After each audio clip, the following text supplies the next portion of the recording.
Belasan rumah rusak akibat angin puting beliung berada di Desa Lepangen, Kecamatan Patampanua. Rata-rata kerusakan rumah warga terjadi di bagian atap. Dari data Dinas Sosial Kabupaten Pindrang, ada 18 rumah rusak, 2 rumah alami rusak parah.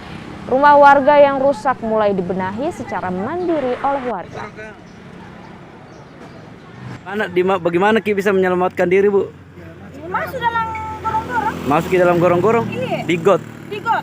Ada berapa sih terjadinya, Bu, ini? Berapa menit? Berapa menit? Sebentar sekali itu apa-apa ya. Jadi apa-apa yang rusak ini, Bu? Ini semua rusak. Gardu ya? Iya, gardu.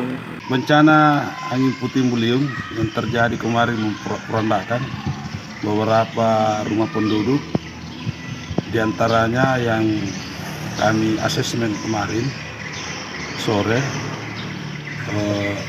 16 rumah yang rusak ringan dan 2 rumah yang rusak berat, ditambah 1 masjid, kemudian 2 tiang listrik. Terjadinya kemarin pada pukul 16.30 waktu Indonesia Tengah sore hari di Dusun Lepangen Selatan, Kecamatan Patampanua, Kabupaten Pindrang.